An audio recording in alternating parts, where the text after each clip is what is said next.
From time to time, I've brought up my Airbnb projects. In total, I have 9 listings in New York, Florida, Colombia, and recently added Italy. Over the years, I've been thinking about formally doing joint ventures with friends and family that have expressed interest in Airbnb investing. Since I've been covering my projects and giving general Airbnb advice, a few people have approached me about doing something together. In this video, I'm going to explain why I think the next 2 years will be the perfect time to put this plan in motion. I will be covering group investing in vacation rentals in excellent tourist towns and how you can participate in the next round of these deals that I do. On this channel, I talk about living globally and wealth building, showing you how you could afford a global lifestyle. My goal is to help you guys live your dreams. My name is Carl Pierre, and this is ENTP Life. I got started in Airbnb a little late in my opinion.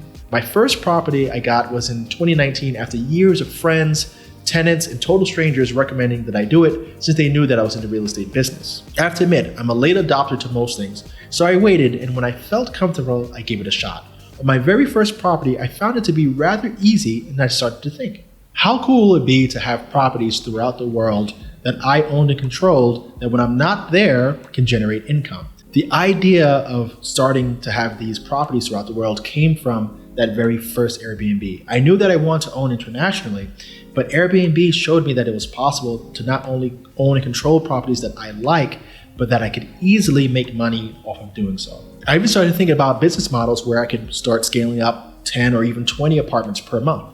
Fortunately for me, I didn't get too aggressive because as of March 2020, things were looking pretty grim for Airbnb. When the pandemic hit, it really threw me for a loop. At that time, I already had a few units. I think I was already at 3 or 4 units, but every single unit was in bad shape. People were canceling their bookings, travel internationally was suspended, and a lot of people that do come to New York are coming from out of the state, of course, and especially out of the country. So with the borders shut down, Airbnb was getting absolutely obliterated. And to protect my investment, of course, I had to pay rent. So in those few months where the world pretty much came to a stop, I was suffering. So had I gone really aggressive initially and started to get a bunch of apartments, I would probably be wiped out of the Airbnb business. It was so close to the time that I started to get into Airbnb that taking a hit like that would have just been too much. It's now 2022. Things have begun to reset economically, and in respect to the pandemic, I think it puts us in a much better position and in an interesting situation. What's happening in this recession is quite interesting because interest rates are going higher. That's going to put pressure on housing prices. But at the same time, the US dollar has been strengthening because of higher interest rates. The US dollar is a reserve currency. A lot of people are experiencing economic downturns throughout the world. China is in bad shape. Russia has been in bad shape because of the war. Europe, the same thing. So we're starting to see the dollar actually get to record highs compared to other currencies. So in looking at the European market, where normally the euro's about 30 to 50% stronger than the dollar, they're just about even. And the prices haven't quite adjusted to that just yet. So I think buying at these prices where the US dollar is stronger puts us in a favorable position. I think now is the time to start accumulating properties in markets with good potential to maintain value and tenancy during an economic downturn. This gives me and whoever takes on projects with me the opportunity to thrive when the economy normalizes. One can expect that asset prices are going to rise, as well as nightly rates once things stabilize. I also think the rent-to-rent strategy can be used in the USA when all the extra inventory that's being built now fails to be resold and developers have to turn to leasing rather than selling. Oh man, how did that work? I'm almost done, man. I'm actually gonna do a video on like the 5 things you need to know about Medellin before coming here. Umbrella, absolutely needed. You know, like Every day. yeah.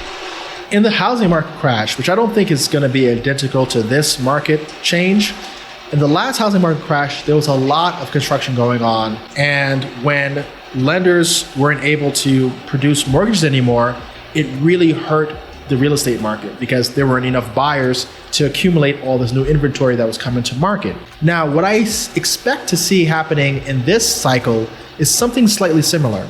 If you look around at major cities or growth cities, there's a lot of new construction going on. However, that new construction is being based on models where interest rates were reasonably low.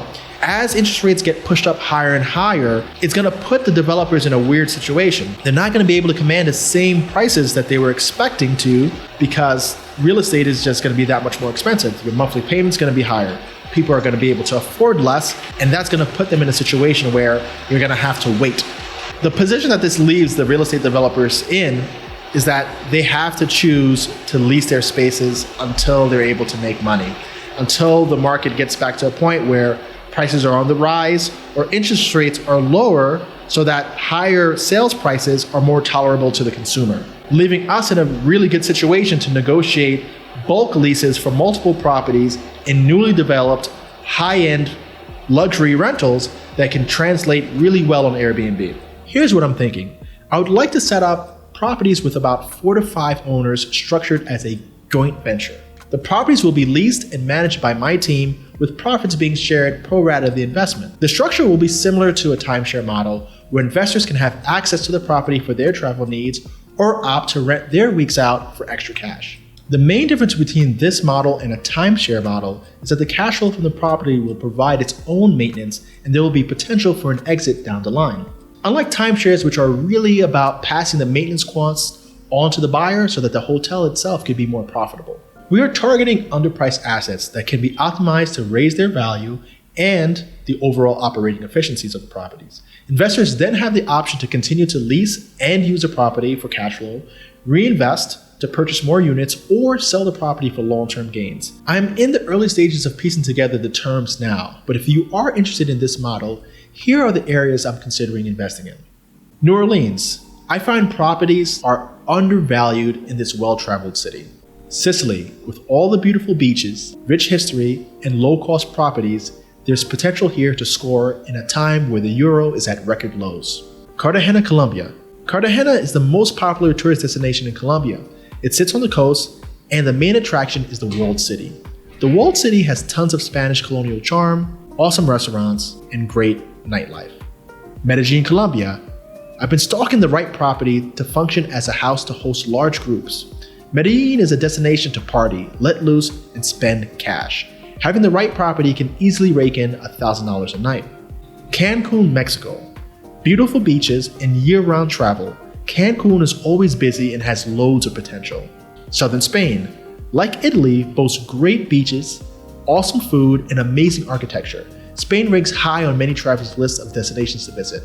Sticking with the Mediterranean theme, let's talk about the Greek islands. Popular islands like Mykonos and Santorini command high seasonal prices. When the economy softens, people still travel here. However, owners affected by economic hardships looking to cash up sell their underutilized family properties, and discounts can be had. I'm also considering a catamaran option that can be placed in popular marinas in various seasons throughout the world. The catamaran offers a unique experience that I imagine can do quite well if planned appropriately. So what do you think of this idea to have exposure to different tourism investments? Do you think it's a good idea to own a piece of hospitality that will generate income while offering you a place to stay? Let me know right in the comment section below which one of these places interests you the most. Also, if you want to be added to a list of potential partners, email me at info@antplife.com and tell me which area interests you the most, as well as your contact information. As I develop this more, I will share it right here on the channel. So stay tuned for progress on this idea. Thanks for joining me here at ENTP Life. Until the next one, take care.